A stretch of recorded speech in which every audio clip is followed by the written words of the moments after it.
জনাব তারেক রহমান স্যার আমার সামনে বসে আছেন। আমি ওনার একটা বিচার দিতে চাই। আমি কিছুদিন আগে না, প্রায় 2 মাস আগে আমি আন্তর্জাতিক অপরাধ ট্রাইব্যুনালে একটা মামলা করতে গিয়েছিলাম, আমার ভাইয়ের মামলা করতে গিয়েছিলাম। তখন আমি আপনার জানেন আপনাদের প্রসিকিউটর ট্রাইব্যুনালের যে অ্যাডমিন তামিম আমাকে জিজ্ঞেস করে কথা বললে আপনি এতদিন মামলা করেন। আমি বললাম আমি মামলা অনেক আগে করছি, 20 আগস্ট আমার ভাই 5 আগস্টে শহীদ হয়েছে, আমি 20 আগস্টে মামলা করেছি ঢাকা চিফ জুডিশিয়াল ম্যাজিস্ট্রেট কোর্টে। এবং আমি যখন ট্রাইব্যুনালে আমি দায় করতে যাই, অভিযোগ দিতে যাই, তা আমি আমাকে বলে তোমার ভাই কি করতো, কোন দলের সাথে জড়িত ছিল। আমি বলতাম আমার ভাই বিএনপি করতো, আমার ভাইয়ের রানিং পোস্টেড নেতা ছিল, তা আমিও বিএনপি করি। এই কথা বলার কারণে উনি আমার মামলাটা নাই। আমাকে অনেক লাঞ্ছনা করেছে, আমাকে অপমান করেছে, আমাকে লাঞ্ছিত করেছে এবং আমাকে অনেক ভাবে তারা হেয় প্রতিপন্ন করেছে। আমাকে একে 5 বার আন্তর্জাতিক অপরাধ ট্রাইব্যুনাল আমাকে ঘোরানো হয়েছিল, আমার মামলাটা নেওয়া হয় নাই। তখন এক পর্যায়ে যখন আমাকে তামিম বলে তুমি কার কাছে বিচার দিবা, কোথায় যাবা, যাও, আমি তোমার মামলা নিব না, তুমি কি করবে করতে পারো করো, যাও, আমি তোমার মামলাটা নিব না। তো আমি আমাদের ভারপ্রাপ্ত চেয়ারম্যান আমাদের এখন জনাব বাংলাদেশ জাতীয়তাবাদী দলের চেয়ারম্যান এবং জনাব তারেক রহমান স্যার আমার সামনে উপস্থিত আছেন এবং আগামী দিনে রাষ্ট্রনায়ক। তো আমি স্যারের কাছে বলতে চাই, স্যার আমার ভাই কি বিএনপি করার কারণে অপরাধ ছিল যে আমার ভাইয়ের মামলাটা আমরা করতে পারি নাই? আমাকে অনেক অপমান করা হয়েছে।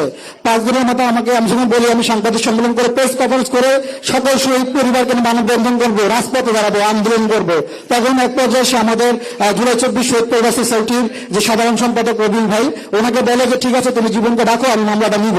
তো ওনাকে আসতে বলো, তখন আমাকে বলে আমি যাই, পরে আমি মামলাটা সাজাই পরে তারা আমাকে মামলা নেওয়ার পরে তারা জাস্ট এমনি রেখে দেয়। পরে আমি বললাম তো আমার প্রমাণ কি, আমি যে অভিযোগ করলাম সেটা প্রমাণ কি? তখন তারা বলে আমি বললাম আমাকে রিসিভ কপি দেন। বলে না, রিসিভ কপি দেওয়া যাবে না, প্রথম রিসিভ কপি দেওয়ার পরে আবার তামিম আমার হাত থেকে কেড়ে নেয় রিসিভ কপিটা।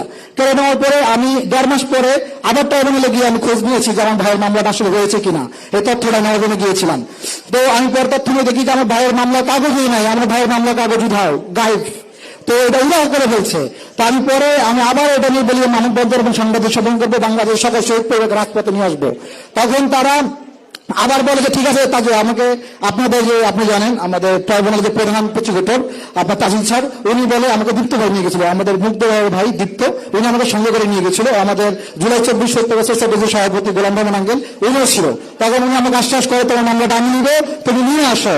কিন্তু তারা আমি এক পর্যায়ে বলি ভাই আপনার ট্রাইব্যুনালের প্রতি কোনো আস্থা নাই, আপনার ট্রাইব্যুনালের প্রতি আমার বিশ্বাস নাই।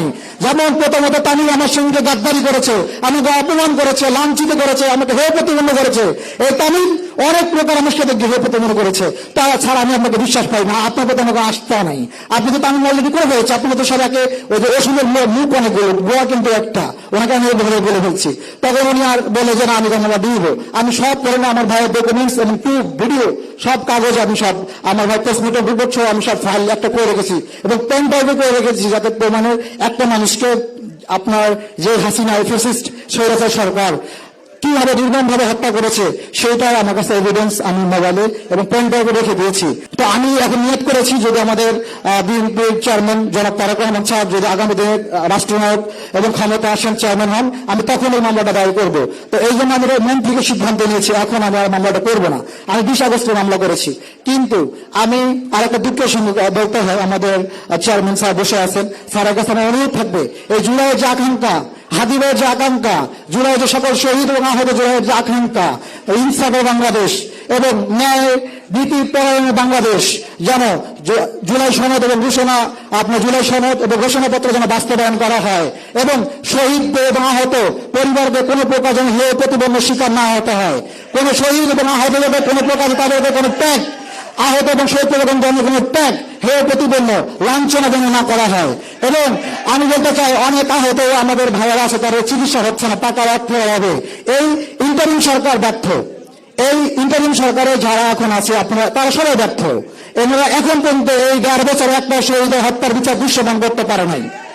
এই 1.5 বছরে তারা শুধু লুটপাট এবং তাদের পকেট বাণিজ্য করে আসতেছে এবং করতেছে। আমরা এই ইন্টারিম সরকারকে শহীদ পরিবার পক্ষ থেকে ধিক্কার জানাই। আমরা শহীদ পরিবার আহতদের আমি তাকে বয়কট করেছি। যে সরকার, যে ইন্টারিম সরকার যে গণ অভ্যুত্থান শহীদ এবং আহত জুলাই রক্তের তারা এই চেয়ারে বসেছে এবং বসেছে, আপনারা তাদের কোন প্রকার এই বাংলাদেশের গণ অভ্যুত্থানে তাদের এই সরকার আসার এবং তাদের এই জায়গায় বসা তাদের কোনো যোগ্যতা ছিল না। আসিফ নজরুল স্যারকে বলতে চাই, আপনি কোথায় ছিলেন? আপনি আপনার নিজের জায়গা আগে কোথায় ছিল সেটা চিন্তা করেন। আপনি এই জায়গায় আসতে পারতেন না। এই যে আপনাদের ছাত্র উপদেষ্টা 3 উপদেষ্টা সংসদে গিয়েছিল, তারা যে এই বললো যে শহীদ এবং আহতের ছাত্র গণঅভ্যুত্থানের মেন্টর দিয়ে তারা যে সংসদে গিয়েছিল, তারা শহীদ এবং আহত যারা কি করতে পেরেছে এবং কি করেছে? তারা কিছুই করে নাই। তাদের ভোগ বিলাসিতা এবং তাদের পকেট বাণিজ্য করার জন্য তারা এই সংসদে এসেছিল। আমাদের শহীদদের জন্য করে কিছু তার বিশ্বমান করতে পারে নাই। তারা হচ্ছে গাদ্দার। আমি বলেছি এর আগে ডাকসু ভবনে গিয়ে বলেছিলাম, একটা ভিডিওর মধ্যে অনেক সাংবাদিক আপনার ভিডিও করেছেন, আমি বলেছিলাম জুলাই এই গণ অভ্যুত্থানে আপনার জুলাই গাদ্দার যদি চিনতে চান, সেই সার্জিসকে চিনে আসেন, এই নাসিরকে চিনে আসেন, এই আপনার হাসান মাহমুদ ভাই খুব ভালো ছিল। তো আপনি এই 3 উপদেষ্টা মাহফুজ, আসিফ মাহমুদ ভুঁইয়া এবং আপনার হচ্ছে এখন এনসিপি সম্ভবত মনে সভাপতি আহ্বায়ক, উনি এটা হচ্ছে ভুঁইয়া ভণ্ড জুলাই গণঅভ্যুত্থান গাদ্দার।